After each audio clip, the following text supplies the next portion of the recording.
Caleb Morrow salió a su porche delantero a las 7:43 de la mañana, con una taza de café humeante en la mano, y se detuvo en seco, completamente paralizado por la visión surrealista frente a él.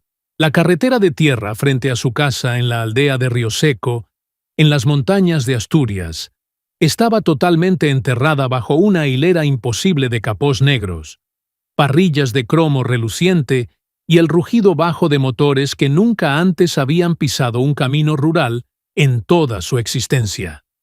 Había varios Cadillac Escalade negros, Bentley plateados y un Rolls Royce del color del metal de un arma estacionado directamente frente a su buzón de madera desgastada, rompiendo la paz habitual de la montaña asturiana. Su vecino, Ray Cutler, estaba de pie en su propio jardín, vistiendo solo una bata de baño, con el teléfono móvil en alto grabando la escena y la boca abierta por el asombro más absoluto.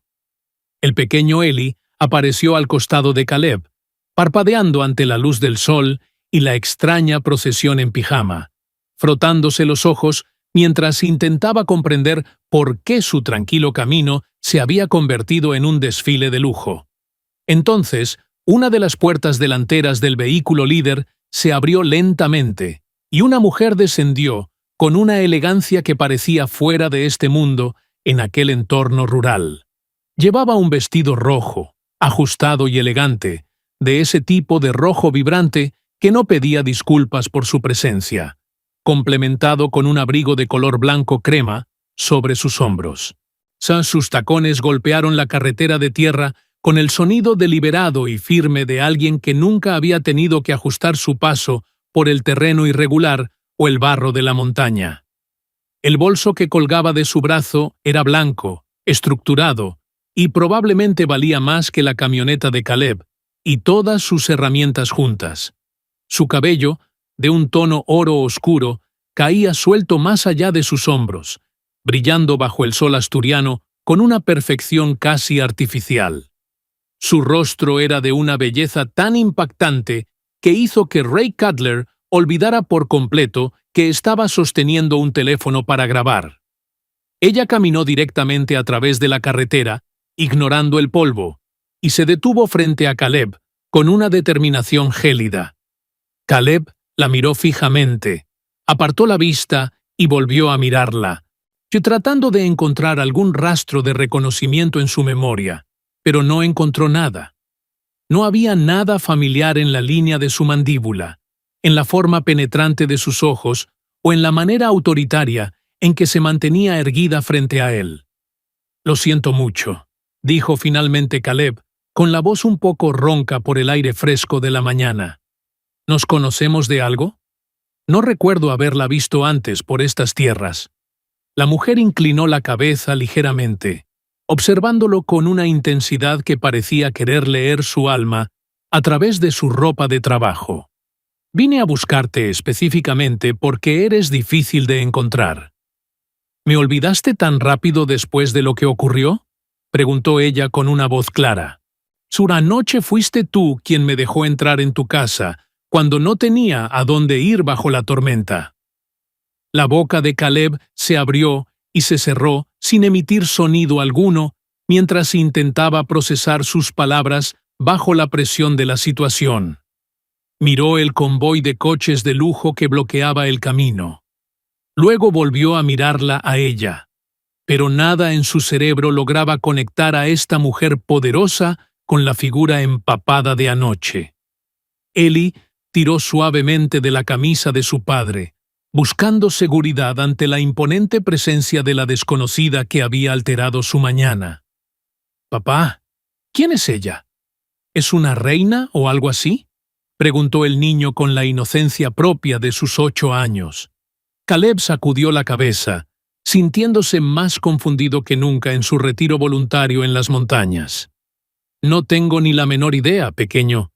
Realmente no sé qué está pasando aquí», admitió con sinceridad absoluta.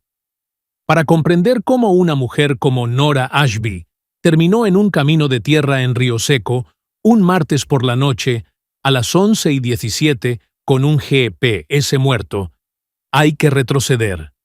Tenía solo un 8% de batería en su teléfono, y la lluvia arreciaba sobre los picos de Europa con una furia que borraba cualquier rastro de civilización. El origen de todo este caos comenzó con su padre, Richard Ashby, quien había presionado un trozo de papel doblado en su mano la mañana que ella dejó Madrid. Su agarre fue mucho más firme de lo que ella esperaba de un hombre que había pasado los últimos 2 meses perdiendo un peso que su cuerpo no podía permitirse. En ese papel, con una caligrafía temblorosa pero clara, había escrito 3 cosas fundamentales: Río Seco, Asturias, Caleb Morrow. Encuéntralo, Nora. Y él es el único que queda con la capacidad de salvarnos, le había dicho con una urgencia que no admitía réplicas. Nora no había llevado un conductor, ni le había dicho a su asistente Denise lo que planeaba hacer, buscando una privacidad que su vida pública rara vez le permitía. Salió del garaje de estacionamiento de Ashby Capital, en el centro de Madrid, a las 2 de la tarde, en un sedán alquilado, conduciendo hacia el norte. El clima empeoraba con cada kilómetro que recorría hacia la costa cantábrica, transformándose en una tormenta cerrada. Para cuando cruzó la frontera hacia Asturias, la lluvia llegaba en pesadas láminas horizontales que los limpiaparabrisas apenas podían desplazar, nublando su visión del camino. El GPS perdió la señal en algún punto después de pasar por un pueblo llamado Pola de Somiedo, dejándola completamente a ciegas en la oscuridad. Su teléfono bajó al 8% de energía justo cuando la carretera comenzó a estrecharse peligrosamente entre los desfiladeros de piedra. Se desvió de la carretera principal, donde creía que el mapa le había indicado que debía girar, pero el camino se volvió cada vez más angosto y traicionero. Pronto, la ruta se convirtió en un canal de barro oscuro, rodeado por árboles centenarios que parecían cerrarse sobre el vehículo alquilado. Su neumático delantero se hundió en una zanja con un sonido suave y final que sintió en los huesos antes de escucharlo realmente con sus oídos. Se quedó sentada con el motor apagado, escuchando cómo la lluvia martilleaba el techo de metal con una violencia ensordecedora y rítmica. Nora Ashby, directora ejecutiva de una empresa de 2.400 millones de euros, quien estaba sentada en la oscuridad de una zanja rural y no sabía qué hacer. Esa era la única parte de la historia que nunca le contaría a nadie. El momento en que sintió el miedo más puro y la impotencia. Entonces, a través de la cortina de agua y las ramas, vio una luz tenue. Una única ventana a unos 200 metros de distancia a través de los árboles. Se subió el cuello del abrigo, abrió la puerta enfrentándose al vendaval y corrió con todas sus fuerzas hacia aquel faro de esperanza en la montaña. La luz del porche estaba encendida cuando llegó jadeando y golpeó la madera con urgencia, esperando que alguien respondiera a su llamado desesperado. El hombre que abrió la puerta era alto, con ojos oscuros y la complexión de alguien que trabajaba duramente con sus manos todos los días. Bajo la tenue luz amarilla y la pesada cortina de lluvia, y él no podía verla con claridad, solo veía una figura femenina completamente empapada. «Mi coche se quedó atascado en el barro», dijo ella, intentando que su voz sonara más firme de lo que realmente se sentía en ese instante. «Necesito esperar a que pase lo peor de la lluvia. Por favor, no tengo a dónde ir en esta oscuridad». Él no le preguntó su nombre, ni la interrogó sobre su procedencia o sus motivos para estar allí a esas horas de la noche. Simplemente dio un paso atrás y mantuvo la puerta abierta, permitiéndole entrar al calor de una casa sencilla pero acogedora que olía a madera. Le trajo ropa seca, le señaló el pequeño dormitorio al final del pasillo y le dijo que él y su hijo estarían bien durmiendo en el sofá. Lo dijo con una naturalidad tan desarmante que Nora no pudo más que obedecer, sintiéndose extrañamente segura en aquel lugar desconocido. Se acostó en la cama estrecha solo por un momento para descansar la mente, y se quedó profundamente dormida en cuestión de minutos. El agotamiento físico y emocional de los últimos días en Madrid finalmente la había alcanzado en medio de las montañas asturianas. Se despertó antes de las 5 de la mañana, cuando el primer rastro de luz aún no se atrevía a asomarse por las crestas de las montañas. Encontró un enchufe en el pasillo, cargó su teléfono lo suficiente como para hacer una llamada y contactó a Denise para darle su ubicación exacta. Luego, con una precisión casi obsesiva, dobló la ropa que el hombre le había prestado y la colocó sobre la cama, con las esquinas perfectamente alineadas. Cerró la puerta principal detrás de ella con el mayor cuidado posible, tratando de no despertar a los ocupantes de la casa que tanto la habían ayudado. El niño, Eli, fue quien encontró el dormitorio vacío primero cuando se levantó para ir al baño, mirando con curiosidad la cama hecha. Se quedó en el umbral y miró la pila de ropa doblada sobre la colcha, sintiendo una extraña ausencia en la casa que antes parecía llena. ¿Se fue?, preguntó el niño mientras su padre se acercaba por el pasillo, todavía frotándose el sueño de los ojos tras una noche en el sofá. El padre miró la ropa, los bordes doblados, con una pulcritud que hablaba de una disciplina férrea y un respeto silencioso por lo ajeno. «Parece que sí, Eli», respondió Caleb con calma, volviendo a su rutina matutina sin imaginar que esa mujer regresaría tan pronto. De vuelta en el porche, en la luz de la mañana y ante la presencia imposible de 40 vehículos de lujo al ralentí, Caleb intentaba encajar las piezas.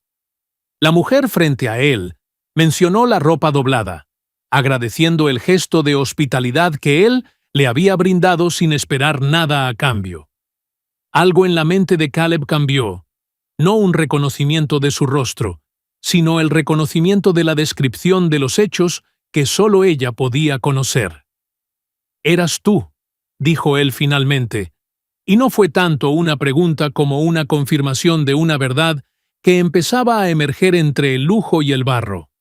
Ella extendió su mano y su voz cambió a un registro practicado y claro, el mismo que usaba en las juntas directivas de los rascacielos de Madrid. Nora Ashby, CEO de Ashby Medical Devices, con sede en Madrid, se presentó, recuperando su armadura profesional frente al hombre de la montaña. Y el hombre a su lado, de unos 50 años y traje gris, dio un paso adelante con una tarjeta de visita, luciendo el aspecto frenético de quien no duerme. Caleb tomó la tarjeta sin mirarla, pues sus ojos estaban fijos en ella, procesando el apellido que acababa de pronunciar con tanta seguridad. Ashby era un nombre que él conocía muy bien, pero en un contexto y en una vida que creía haber dejado atrás para siempre. Había tenido 31 años cuando se sentó en una cafetería a 3 calles de un centro de conferencias en Barcelona, hablando con un hombre mayor. Aquel hombre, Richard Ashby, había pedido café solo y le había hecho preguntas sobre el mapeo de la presión intracraneal que nadie más conocía. Hablaron durante 3 horas seguidas, y Caleb recordó la agudeza mental de Richard, a una inteligencia real ganada a través de décadas de experiencia en el sector médico.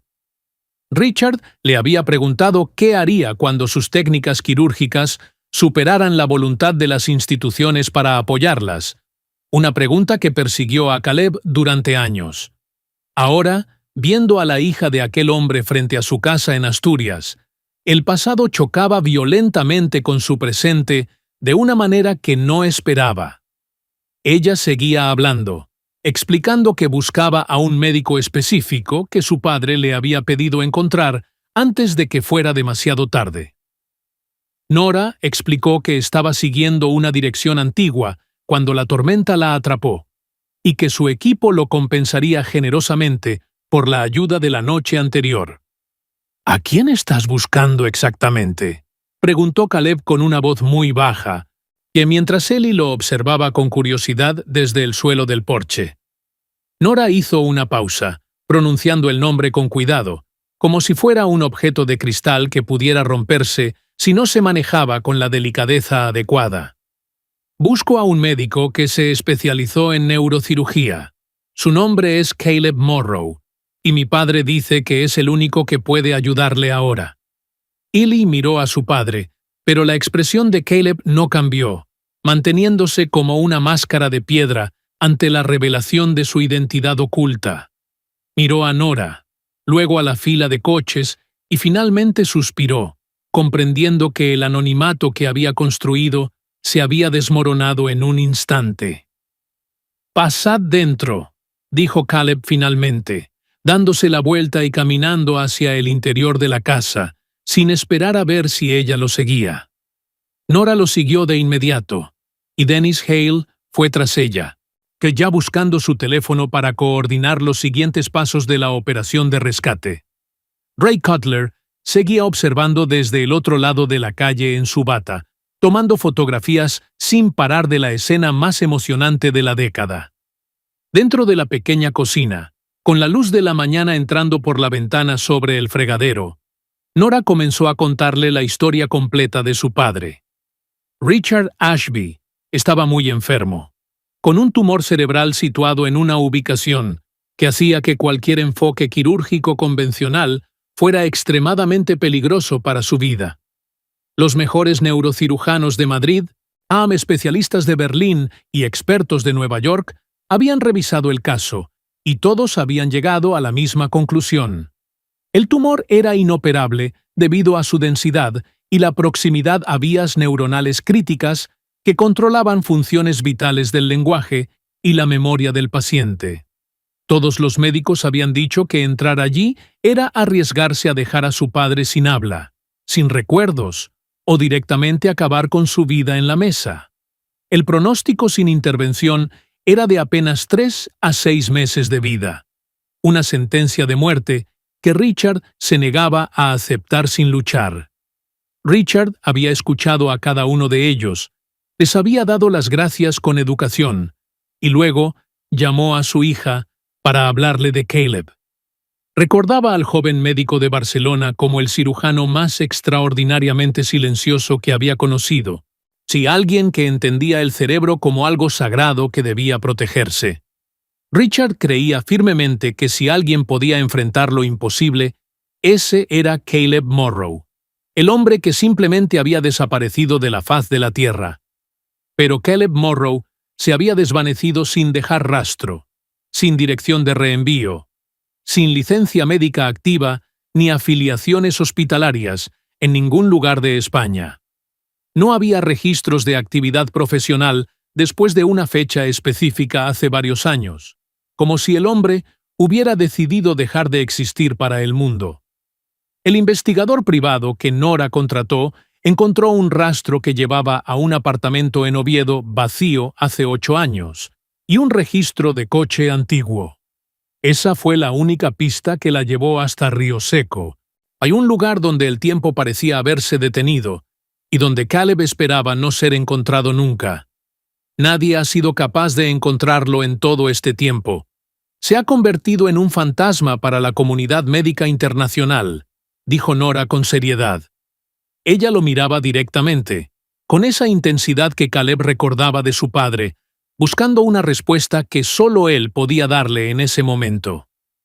Caleb miraba su taza de café con una fijeza que sugería que estaba buscando las palabras adecuadas en el fondo oscuro del líquido amargo y caliente.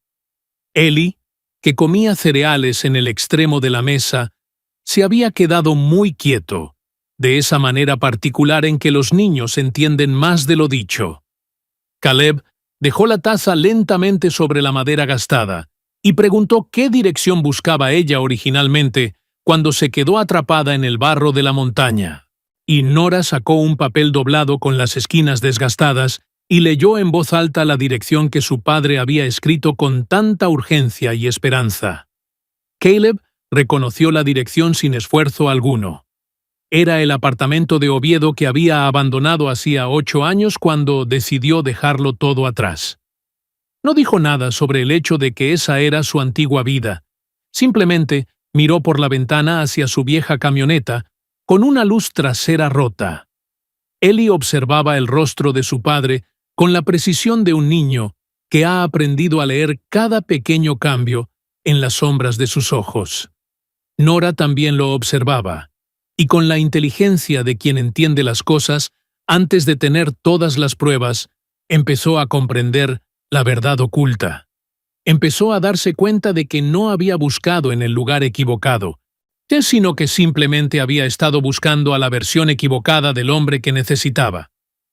Miró las manos de Caleb, manos curtidas por el trabajo físico, manos que ahora sostenían una taza de café en lugar de un escalpelo quirúrgico de precisión. Se levantó de la mesa para seguir a Denise hacia el pasillo, pero se detuvo ante una puerta abierta que daba a una habitación de almacenamiento. En la pared, sobre un escritorio estrecho, había un diploma enmarcado en madera oscura que parecía haber sido colocado allí y luego olvidado por completo.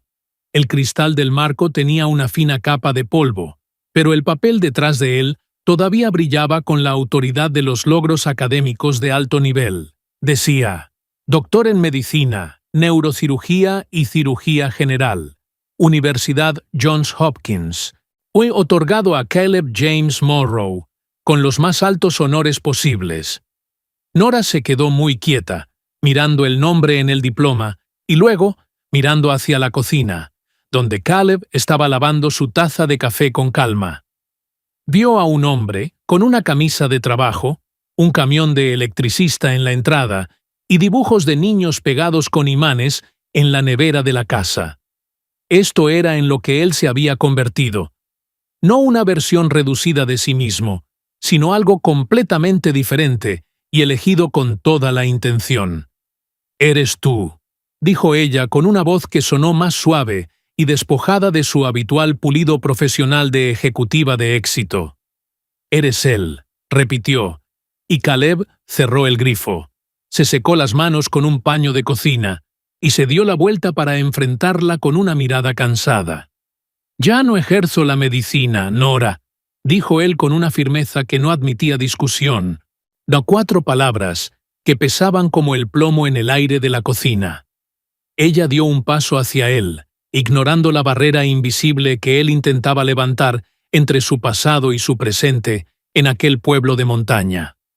«Mi padre se está muriendo», dijo ella, y no lo dijo como una súplica ni como una táctica de negociación, sino como una verdad cruda y dolorosa.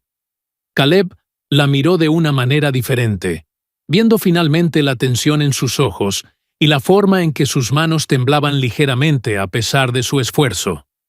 Nora lo miró no como a un recurso, sino como a alguien que compartía un peso similar, aunque ninguno de los dos lo hubiera pedido. Eli apareció desde el pasillo, observando la quietud de su padre y el rostro cargado de emoción de la mujer, antes de retirarse en silencio hacia su habitación. Esa tarde, después de que Denise saliera a hacer llamadas y Eli subiera a jugar, Caleb se sentó de nuevo con Nora y decidió contarle sobre Sarah. No planeaba hacerlo, pero Eli había dejado una fotografía antigua en la encimera que Caleb no había tenido el valor de guardar en una caja todavía.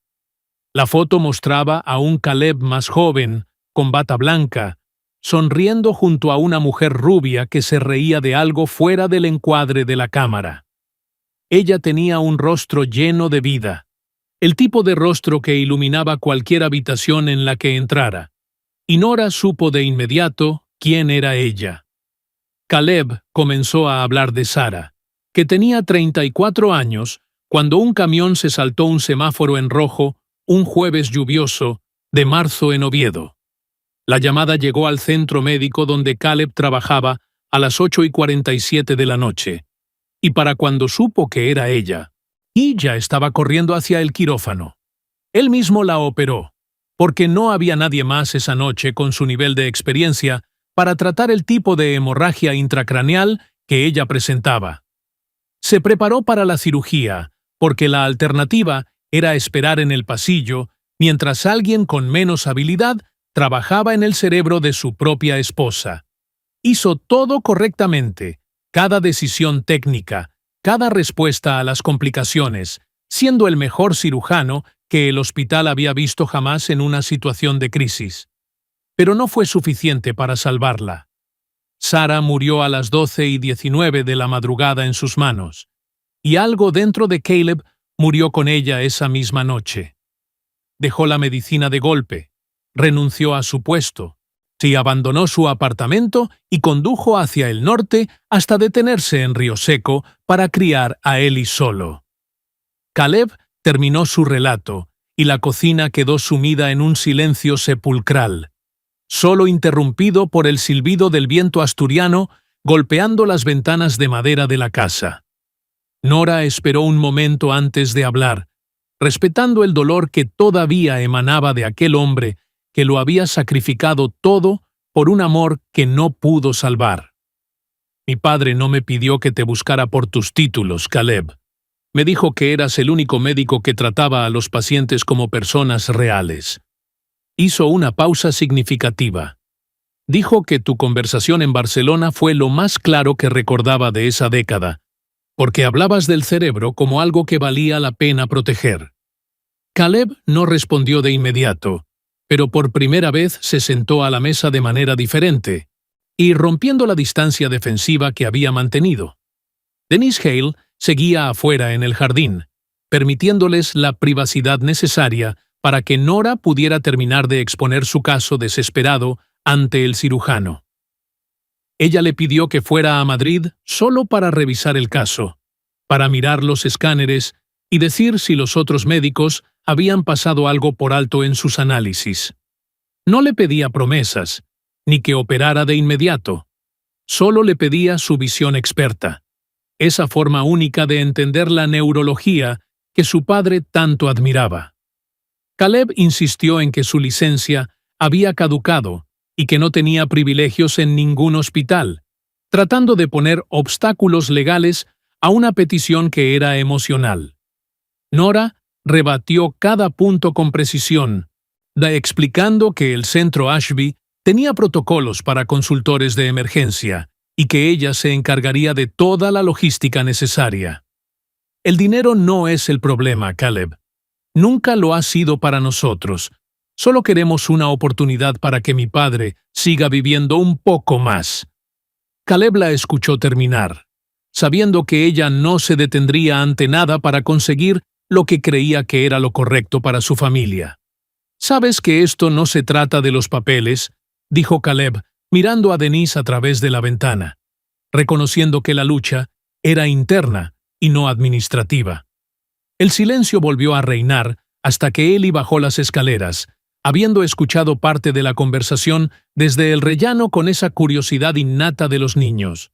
Se acercó a su padre, le puso una mano en el brazo y le dijo algo que cambió el curso de la historia. «Papá, y si un padre está enfermo, tú ayudas». «Eso es lo que siempre me dices tú», añadió el niño con una sencillez que desarmó por completo la resistencia de Caleb Morrow en ese mismo instante. Caleb miró a su hijo durante un largo tiempo, viendo en él la bondad que Sarah siempre había querido fomentar, y luego volvió a mirar a Nora. «Revisaré los archivos», dijo finalmente. «Si no veo nada que cambie el panorama, me vuelvo a casa y no volvemos a hablar de esto nunca más. Ese es el trato». Nora aceptó sin dudarlo, sin consultar a nadie, sabiendo que había dado el primer paso para traer de vuelta al hombre que su padre tanto necesitaba en su lecho. Volaron a Madrid esa misma tarde en un jet privado, mientras Caleb vestía el único traje que poseía, comprado originalmente para el funeral de su esposa años atrás. Ellie se quedó en Río Seco con Gloria, y una vecina de confianza que llegó rápidamente para hacerse cargo del niño y de la casa, mientras Caleb se ausentaba. El centro médico Ashby ocupaba las últimas plantas de un edificio en la Castellana, con una tecnología que Caleb apenas reconoció por su modernidad y lujo extremo. Entró en la suite de Richard Ashby sin decir una palabra, analizando el equipo médico con la mirada experta de quien sabe exactamente para qué sirve cada monitor. Nora caminaba a su lado, sintiéndose extrañamente subordinada a la presencia silenciosa y poderosa que Caleb proyectaba en el entorno médico que una vez dominó. Richard Ashby estaba apoyado en las almohadas, mucho más delgado de lo que Caleb recordaba, con un temblor visible en sus manos que antes eran firmes y seguras.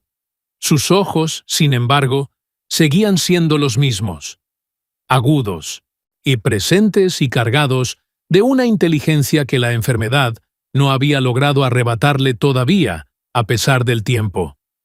«Sabía que vendrías, Caleb», dijo Richard, con una voz áspera, pero con la misma cadencia que el médico recordaba de su encuentro en la cafetería de Barcelona. «Solo no sabía que Nora te encontraría de esa manera tan dramática. Ella nunca hace nada de la forma normal o sencilla. Supongo que lo sabes». Caleb se sentó junto a la cama y le explicó que iba a leerlo todo, cada nota y cada imagen, pero que no estaba haciendo ninguna promesa todavía. Richard asintió con gratitud, confiando plenamente en el criterio del hombre que había buscado durante años con la esperanza de una última oportunidad. Los archivos médicos sumaban 412 páginas de datos técnicos y notas de cirujanos anteriores y resultados de pruebas diagnósticas que Caleb comenzó a estudiar con una concentración absoluta. Pasaron las horas mientras él revisaba cada detalle, sumergido en un mundo de terminología médica y sombras en blanco y negro que representaban la vida de Richard. Nora esperaba afuera, rechazando el café que Denise le ofrecía, mientras el personal de enfermería se movía con discreción alrededor del hombre que leía sin descanso. Finalmente, Caleb pidió a Nora que entrara y mostró las películas de la resonancia magnética en la caja de luz de la pared, señalando algo que otros habían ignorado. Había una asimetría casi imperceptible, sutil, que otros habían atribuido a un artefacto del escáner o a una simple variante normal de la anatomía del paciente. Pero Caleb, con su dedo trazando la línea en el aire, veía algo diferente. Una oportunidad oculta entre las sombras del tejido cerebral de Richard Ashby. «Este no es un tumor inoperable», afirmó Caleb en voz baja, con una seguridad que hizo que el corazón de Nora diera un vuelco de esperanza contenida en su pecho. Explicó que nadie había intentado abordar la masa desde un ángulo posterior lateral, una ruta estrecha y técnica que requería una precisión que iba más allá del estándar. Los otros equipos habían tratado el margen como totalmente adherente, pero Caleb veía una delgada línea de diferenciación que permitía una separación segura del tejido sano. Era un camino peligroso que requería un posicionamiento específico del paciente y mucho más tiempo de descompresión de lo habitual en este tipo de intervenciones quirúrgicas complejas. Nora lo escuchaba atentamente, tratando de comprender la diferencia entre lo que otros llamaban imposible y lo que Caleb llamaba simplemente difícil y técnico. «Lo haré», sentenció Caleb, y en ese momento volvió a ser el cirujano que Richard Ashby recordaba de aquel encuentro casual en el pasado. Siguieron 48 horas de preparación intensa, donde Caleb trabajó codo con el jefe de radiología y el equipo de anestesia para planificar cada milímetro del procedimiento. Construyó el enfoque por etapas, escribiendo cada decisión en papel antes de pasar a la siguiente, tal como solía hacer en sus años de mayor éxito profesional. Pasó 6 horas en un simulador de alta fidelidad, practicando la ruta de acceso hasta que sus manos recordaron la danza precisa de los instrumentos en el espacio reducido. Casi no durmió, alimentándose apenas de lo que le ponían delante, mientras su mente se centraba exclusivamente en la anatomía de Richard y el desafío que tenía por delante. La noche antes de la cirugía, se encontraba solo en la sala de espera, con un bloc de notas lleno de diagramas y el café frío a su lado. Pensaba en el margen que había visto en la resonancia, esa pequeña esperanza de éxito que justificaba el riesgo que estaban a punto de correr juntos. Nora entró en la sala, caminando con ese ritmo característico de sus tacones que ahora sonaba más suave sobre la alfombra del hospital, en la quietud de la noche. Se sentó frente a él sin preguntar, mirando los diagramas sin entenderlos, pero reconociendo la dedicación y el esfuerzo que representaban para el hombre frente a ella. Ninguno de los dos habló durante un largo rato, simplemente compartiendo el peso de la incertidumbre, mientras la ciudad de Madrid dormía bajo las luces eléctricas de la Castellana. Nora confesó que fue a buscarlo sola, porque no quería a nadie a su lado que le dijera que no había ninguna posibilidad de éxito en su búsqueda. Caleb admitió que tenía miedo, como siempre lo había tenido antes de entrar en un quirófano, porque el miedo era lo que mantenía a un cirujano alerta y cuidadoso. Esa noche, Nora dejó de ser la ejecutiva de hierro para ser simplemente una hija que esperaba un milagro de las manos de un hombre que casi lo pierde todo. Se quedaron allí sentados durante mucho tiempo, permitiendo que el silencio los envolviera mientras se preparaban mentalmente para la batalla que comenzaría al salir el sol en el hospital. La cirugía comenzó exactamente a las 7:15 de la mañana. Y Nora ya estaba en su silla habitual desde mucho antes, negándose a mirar su ordenador o atender llamadas. Denise se sentó a unos metros de ella, respetando su espacio y dejando de ofrecerle café tras notar que su tensión estaba en el punto máximo de resistencia. A las 8:20 recibió una videollamada de Eli desde Asturias. El niño quería saber si su padre ya estaba ayudando al abuelo de la señora del coche rojo. Nora le aseguró que su padre era el mejor y que todo saldría bien, sintiendo que las palabras del niño le daban una fuerza que no sabía que poseía. Dentro del quirófano, Caleb se olvidó de Sara, centrándose únicamente en el trabajo, en la anatomía y en la precisión que el momento exigía de su ser. Sus manos estaban firmes, no porque el miedo hubiera desaparecido, sino porque el trabajo era real, y él era la única persona capaz de llevarlo a cabo con éxito. Cada movimiento era una respuesta a años de entrenamiento y a una intuición que no se había desvanecido a pesar de su largo retiro voluntario en las montañas. La operación se prolongó durante más de 9 horas, un maratón de tensión y microdecisiones que determinarían el futuro de Richard y, de alguna manera, el de Caleb. Cuando finalmente salió del quirófano, Caleb estaba exhausto de una manera que le dolía hasta en los huesos, con el gorro quirúrgico todavía puesto y la máscara colgando. Nora se levantó al instante, buscó sus ojos y vio en ellos la paz del deber cumplido, una confirmación silenciosa de que el milagro había ocurrido finalmente.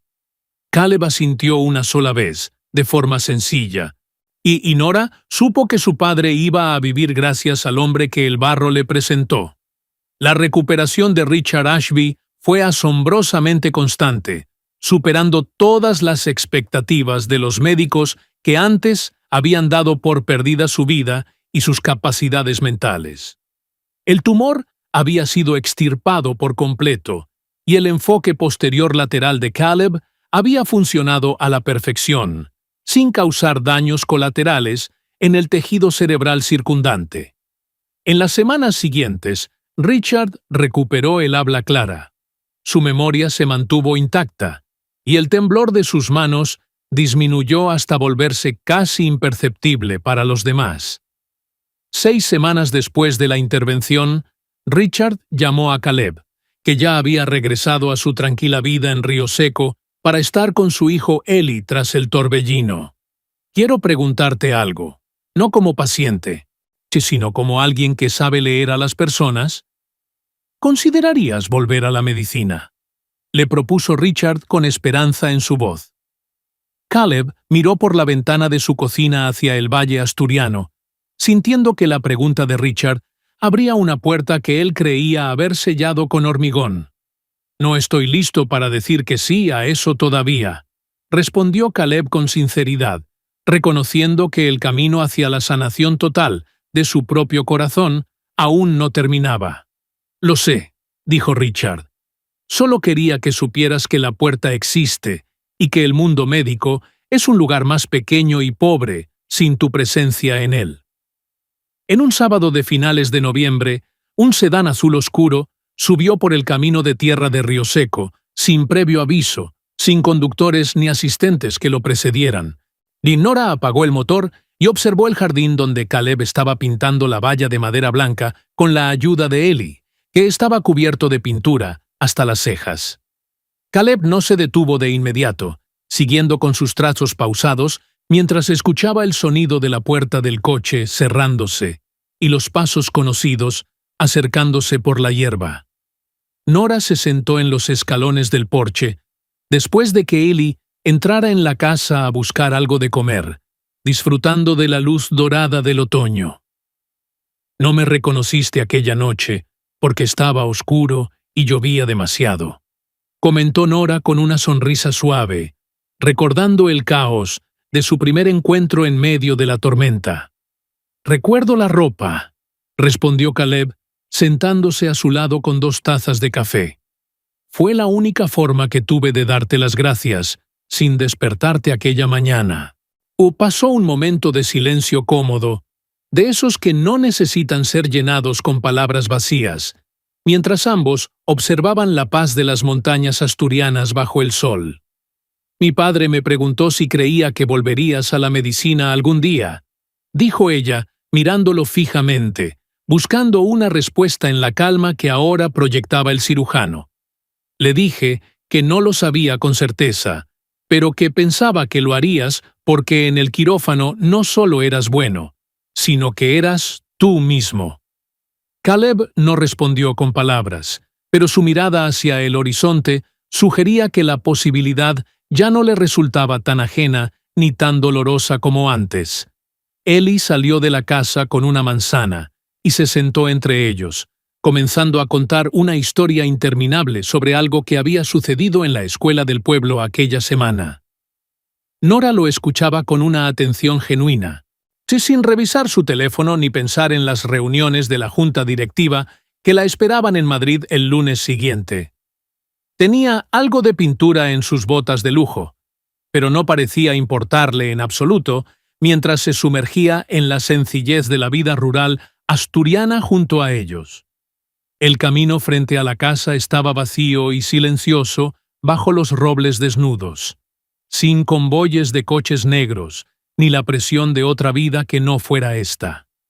Solo estaban ellos 3, el café caliente en sus manos y la luz de la tarde desapareciendo lenta y pacíficamente tras las cumbres de los picos de Europa. Caleb Morrow finalmente se permitió sonreír, comprendiendo que el pasado ya no era una cadena, sino el cimiento de algo nuevo que apenas comenzaba a construirse.